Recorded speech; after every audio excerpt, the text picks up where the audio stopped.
Bienvenido a este módulo número 8, el último módulo de este curso que Red de Multiplicación pone a disposición de plantadores para ayudarles en la tarea de comenzar un trabajo pionero. ¡Qué bendición llegar aquí!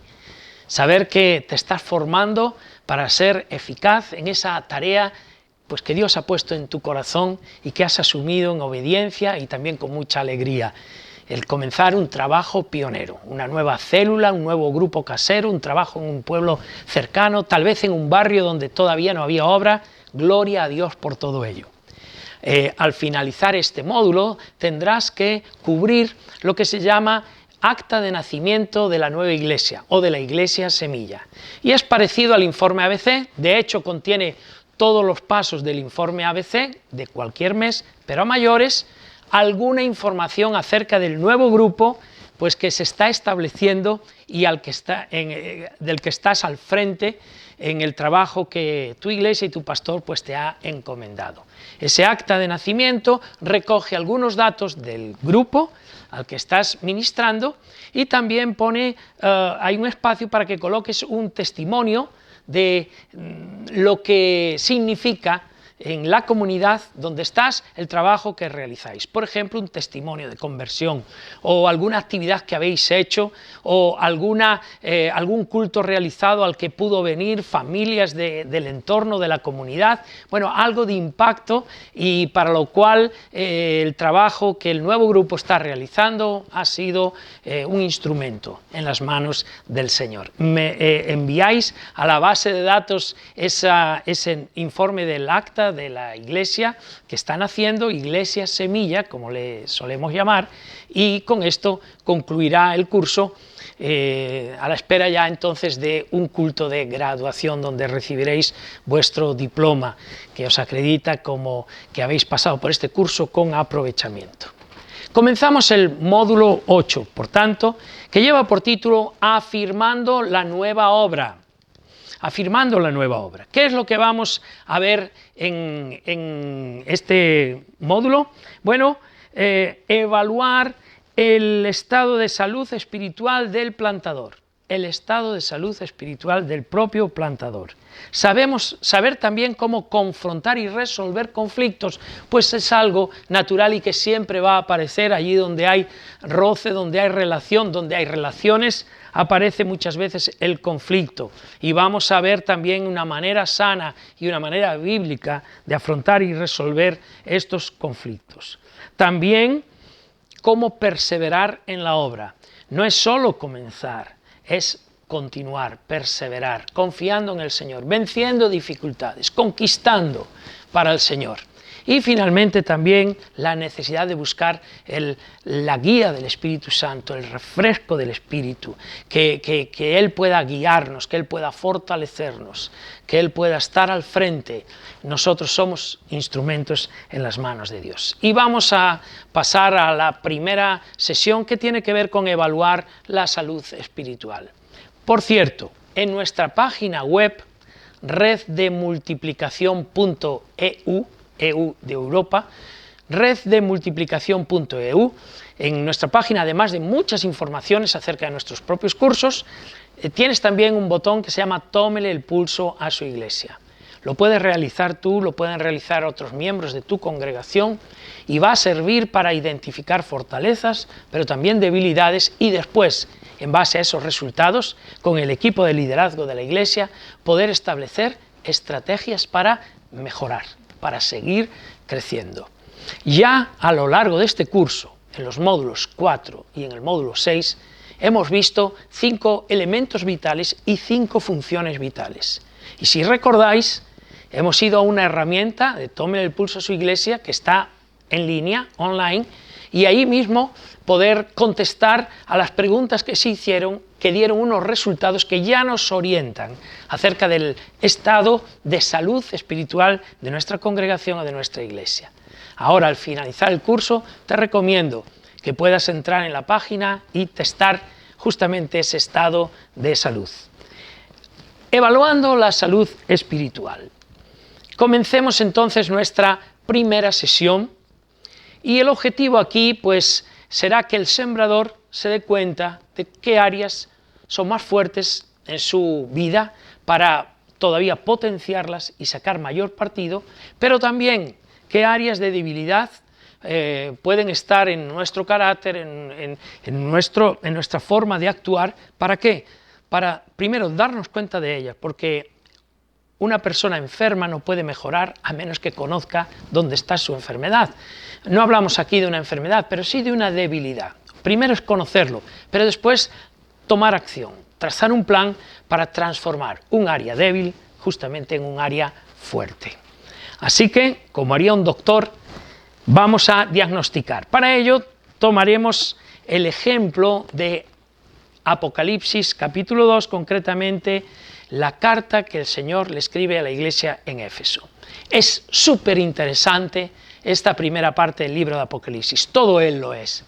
Pero en estos mensajes que Dios le da por revelación al apóstol Juan, ese seguidor del Señor Jesús que mayor ya, anciano ya, no pasó por el martirio directamente, pero sí fue exiliado, en ese lugar donde allí es mandado, pues justamente para que no pueda hacer obra ninguna, ahí es que reciben el día del Señor, el primer día de la semana, esa revelación poderosa, no de un Cristo derrotado, sino de un Cristo glorificado, de un Cristo que le da un mensaje poderoso que sigue siendo de inspiración y al que tenemos que tomar muy en cuenta en nuestros días hoy. Y ahí hay esos mensajes a las iglesias preciosos, todos ellos con gran enjundia, con mucho contenido, ¿verdad? En todos ellos el Señor les recuerda: yo conozco tus obras, en algunos casos tu fe, tu paciencia, yo conozco. El Señor conoce, el Señor te conoce. Podemos esconder cosas de quien sea, de nuestro esposo, de nuestra esposa, de nuestros padres, de nuestros hijos, de nuestro pastor, pero no ante los ojos del Señor. Yo conozco.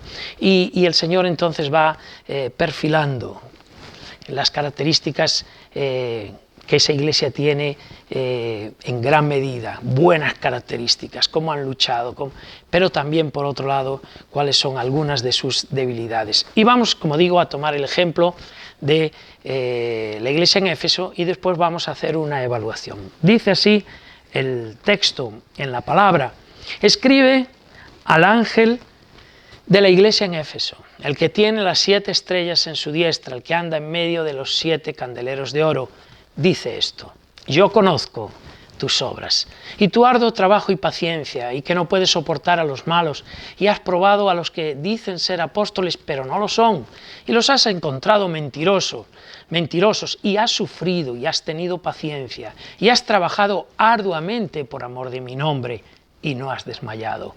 Pero tengo contra ti que has dejado tu primer amor. Recuerda, por tanto, de dónde has caído y arrepiéntete, y haz las primeras obras, pues si no, vendré pronto a ti y quitaré tu candelero de su lugar si no te hubieres arrepentido. Pero tienes esto, que aborreces las obras de los nicolaitas, las cuales yo también aborrezco. El que tiene oído, oiga lo que el Espíritu dice a las iglesias. Al que venciere, le daré a comer del árbol de la vida, el cual está en medio del paraíso de Dios.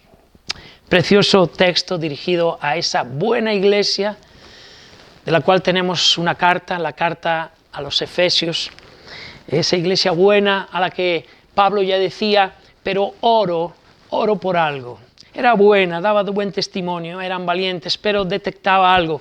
Oro, decía Pablo, para que Dios os dé espíritu de sabiduría y de revelación en su conocimiento. Que Dios pueda de alguna manera escorrer las cortinas del cielo y por esas cortinas abiertas podáis ver algo de la gloria y conocer más profundamente a aquel que os ama de una manera tan entrañable. Y después habla de aspectos importantísimos que el Señor les tiene que revelar. Ahora es el propio Jesús el que escribe esta carta a esta iglesia a través del mensaje que le da al apóstol Juan en el libro de Apocalipsis. Y vamos entonces a ir adelante. Nos vamos a hacer estas 3 preguntas antes de pasar propiamente al análisis. En primer lugar, ¿quién es el que está diagnosticando la iglesia? ¿Quién es el doctor que la diagnostica? Muy bien, piénsalo. Segundo, ¿cómo hace la corrección? ¿Qué términos emplea? ¿Cuál es la metodología? ¿Qué método emplea precisamente? Y lo encontramos no solo en el mensaje a Éfeso, sino a cada una de las 7 iglesias. ¿Qué es un DAFO? Bueno, es una herramienta de diagnóstico que se utiliza a nivel de empresas, a nivel educativo también, y también se puede aplicar en la iglesia. De hecho, conozco varias iglesias que han aplicado en diversos momentos pues una herramienta tipo DAFO. ¿Qué significa? ¿Qué iniciales son estas? Bueno, la D de debilidad, la A de amenaza, la F de fortaleza y la O de oportunidades. Así que podemos desarrollar en un cuadrado una cruz y anotar en un sitio fortalezas, en otro oportunidades, en otro debilidades y en otro amenazas. Y cómo unas pueden corregir las otras o ayudar a las otras. Así que vamos a hacer este breve análisis a la iglesia de Éfeso, y después tú lo vas a poder realizar para las otras 6 iglesias. Es sumamente interesante. Iglesias sanas, fuertes y multiplicadoras. Eso es lo que queremos tener. Por tanto, conviene saber dónde estamos para a partir de ahí fortalecer todavía más, hacer crecer aquellos puntos positivos, buenos, fortalezas, ¿verdad? Y corregir también aquellas que pueden ser debilidades. En esta descripción de la iglesia de Éfeso, estamos a finales del siglo I, se supone que sobre el año 90, etcétera, y ya han aparecido determinadas tensiones, problemáticas. El apóstol Pablo se ha encargado de corregir a través de sus cartas varios de ellas, pero ahora el Señor es Él quien hace este diagnóstico. Vamos a ver fortalezas de la iglesia en Éfeso. Es elogiada por sus obras, por su trabajo, que es un trabajo arduo, que es un trabajo no de un día, es un trabajo que persevera. Y vemos cómo el Señor Jesús lleva la cuenta de cada hora de trabajo que sus siervos hacen en Éfeso, igual que tú haces también. Crees muchas veces que tu trabajo es en vano. El trabajo en el Señor no es en vano. Crees que nadie tiene cuenta de las horas que has pasado en las visitas, en la oración, preparando los estudios, impartiendo los estudios, tal vez para tan poquitas personas. El Señor, Cristo mismo, lleva la cuenta de tu arduo trabajo, de esas horas que sus siervos hacen para Él y para edificar a las ovejas, a las personas que Dios ha puesto bajo tu cuidado. El trabajo en el Señor no será en vano. Y la iglesia de Éfeso es alabada por esto. Es una fortaleza, ese arduo trabajo. Oportunidades. Deben arrepentirse, deben avergonzarse. ¿Por qué? Porque están declinando, porque están cuesta abajo, porque hay motivos para tomar rápidamente acción. Pero si lo hacen, arrepentirse, avergonzarse de esa situación pecaminosa en algunos casos, y si lo confiesan delante del Señor, entonces Dios les va a restaurar. Deben arrepentirse, avergonzarse de su pecaminosa declinación, confesarlo humildemente ante los ojos de Dios, que conoce todo. Debilidades. Al pasar el tiempo, perdieron su primer amor.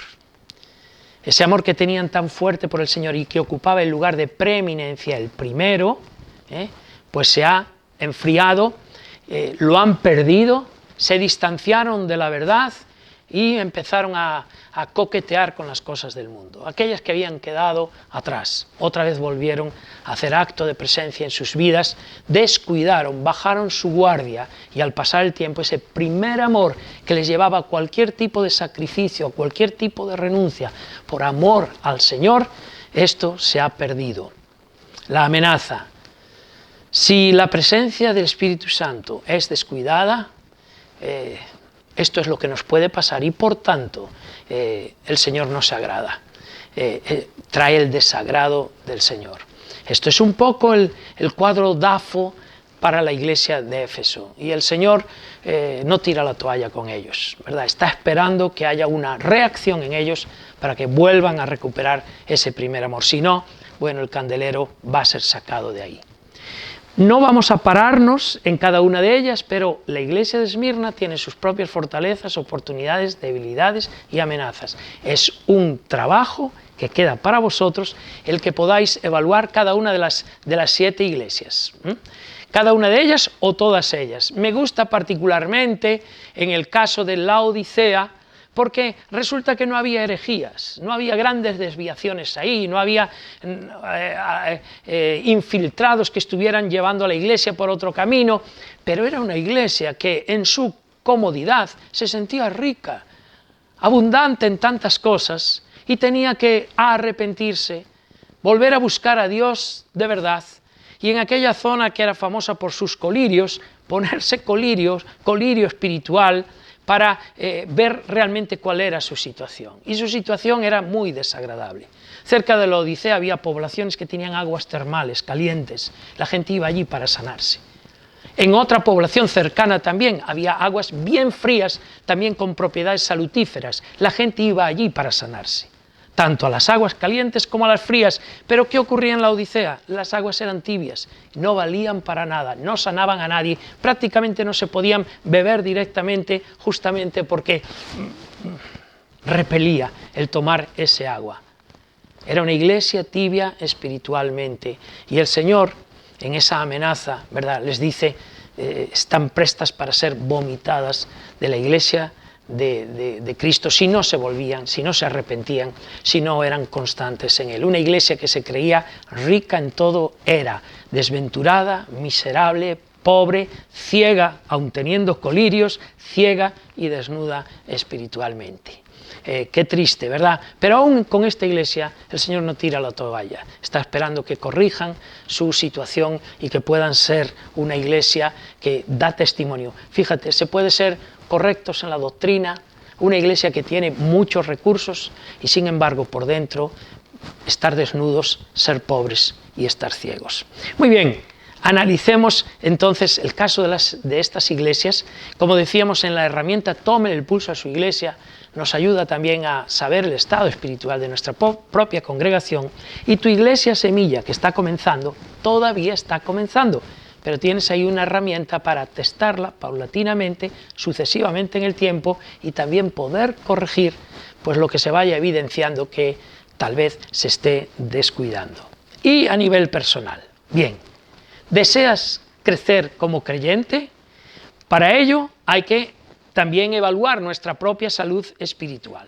Cuando lo hacemos a la luz de la palabra de Dios y en oración, debemos de empezar como en todo. Fíjate que aquí el Señor resalta las características buenas de la iglesia. Celebra lo bueno. Qué bien que sigues fiel al Señor, qué bien que estás empleando tu vida para bendecir a otros tal vez, qué bien que estás hablando del Señor con constancia todos los días. Celebra lo bueno, siempre hay que empezar por lo bueno, valorando lo que el Señor nos está dando y lo bueno que estamos haciendo. Así que siempre comienza viendo lo bueno en ti, pero en los demás también. Aun cuando tenemos que a lo mejor advertir a alguien, corregir a alguien, primero la nota positiva de lo bueno que esté haciendo y que sea sincero, que salga del corazón, porque esto abre el camino para hablar también con franqueza de otros temas y valorar, como digo, lo bueno que hemos hecho. Tampoco esa falsa humildad de que yo no puedo hacer nada bueno. No, sabemos que Dios es el que nos da la fuerza y la sabiduría, pero qué bueno cuando hemos podido hacer algo pues que le ha agradado al Señor. Celebra. En segundo lugar, hay que continuar potenciando lo que es bueno, como en las propias iglesias, como en el análisis que el Señor hace de cada una de ellas. Continúa potenciando lo que es bueno.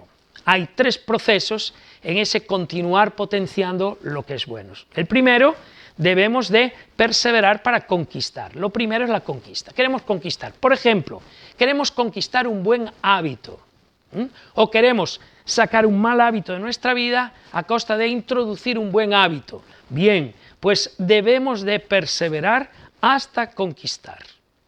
Después hay que consolidar lo conquistado. No es solo llegar, es mantenerse. Consolida lo que conquistas. Y finalmente no te quedes ahí, sigue creciendo. Si consolidas, va a haber crecimiento. Primero, conquistar.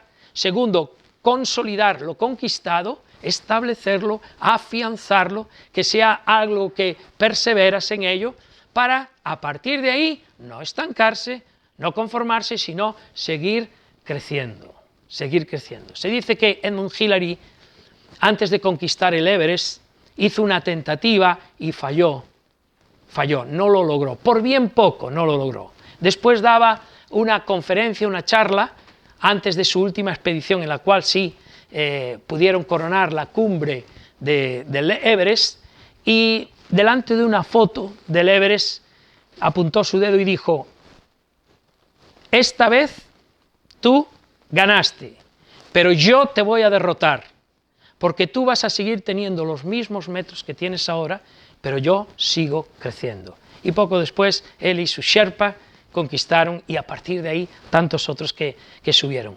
Conquistar, consolidar lo conquistado, para a partir de ahí seguir creciendo. ¿Qué áreas débiles tienes? Hay que ser honesto en ello, en esa evaluación. Tu propia evaluación frente a la palabra de Dios, lo que tú ya sabes, pero también ahí puedes contar con el asesoramiento de tu mentor, de tu pastor, de la gente que te ama y que espiritualmente tiene autoridad sobre ti también. ¿Qué áreas de debilidad? En este caso concreto, ¿qué áreas de debilidad como plantador? Estamos en nuestro último módulo, ya hemos transitado todo ese proceso, ¿verdad? Desde que iniciábamos con oración, con evangelización intencional, después formando un pequeño grupo saludable, después teniendo en cuenta que somos llamados no a que la gente se convierta, sino a hacer discípulos, y vimos el módulo del discipulado, una herramienta poderosa como el estudio bíblico inductivo. A partir de ahí empezamos a considerar funciones vitales y elementos vitales. También hablamos sobre un liderazgo de siervo, etcétera, etcétera, y fuimos avanzando en un ministerio integrador que considera todas las áreas de la persona. También vimos después la importancia de la familia en el plantador, etcétera, etcétera. Y estamos en este último módulo buscando afianzar la nueva obra en todo este proceso.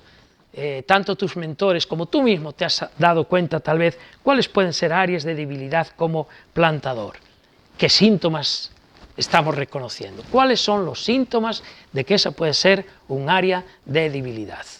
Bien, considera lo que no es bueno. Ahora, como en las cartas, ¿y si no corrigiéramos esas áreas de debilidad?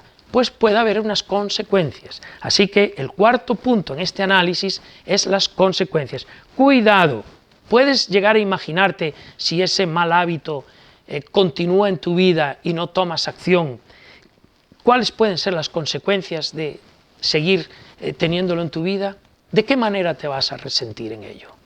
¿Sabes que hay predicadores que siguen predicando aparentemente muy bien, con sana doctrina, pero su vida está seca ya? Solo es cuestión de tiempo que lo que es evidente para el Señor, que lo que es evidente para Él mismo, sea evidente para todos. Había un gran pianista que decía: si yo no ensayo, si no entreno un día, solo lo noto yo. Si yo no ensayo 2 días al piano, todas las horas que debo, lo nota mi maestro. Si yo no ensayo durante una semana entera, lo nota todo el mundo. Hay consecuencias, por eso debemos de tomar cuidado. Entonces, si esas van a ser las consecuencias, paso a la acción. Hay que generar un cambio. Y en este propio curso hemos dado alguna herramienta de transformación de malos hábitos en buenos hábitos. Y hay buena literatura también al respecto. Generar cambios. Es muy importante para ello, por ejemplo, rendir cuentas, tener una persona a la que le hemos dado el permiso espiritual de sondear nuestra alma, nuestro interior, y no nos enfadamos, sino todo lo contrario, lo agradecemos. A veces ese punto de vista fuera de nuestra propia realidad personal nos ayuda a ver no solo el problema, sino incluso a poder atisbar posibles soluciones, pero hay que generar un cambio. Consecuencias que pueda haber, hay que tener cuidado y hay que generar cambios. Y finalmente, cuando cambiamos, cambiar para celebrar. Aquello que era un área de debilidad, a través de ese análisis sincero, a través de ese consejo, a través de las oraciones y de generar un cambio, se transforma en algo que empieza a crecer. Cambia para celebrar. Por tanto, ¿cuál es el plan intencional para generar cambios? ¿Cuál es tu timing para ello? ¿Qué es lo que vas a hacer? ¿Cuándo lo vas a hacer? ¿A quién le tendrás que dar cuenta de ello? Un plan intencional. Hay que ser bien intencionales en ello. Esto yo lo quiero cambiar. Quiero levantarme, por poner un ejemplo, todos los días a tal hora para tener mi tiempo personal con el Señor. Me está costando. ¿Qué voy a hacer? ¿Cuál es el plan para generar cambios? ¿A quién voy a informar de eso? Y, por ejemplo, en las próximas 3 semanas, ¿qué es lo que espero llevar adelante y cambiar? Y en los próximos 3 meses. Y en todo el resto del año, en un año. ¿Qué objetivos, qué metas tengo? ¿A dónde quiero llegar? Con la ayuda del Señor, en oración, pero también con intencionalidad, asesorándome bien, formándome allí donde lo necesito. Cambiar para celebrar. Bien, pues celebra lo que es bueno, continúa haciendo lo que es bueno, considera lo que no es bueno. Esto tiene unas consecuencias, así que cuidado. Y finalmente cambia para celebrar, las 5 Cs, las 5 Cs que traen el cambio.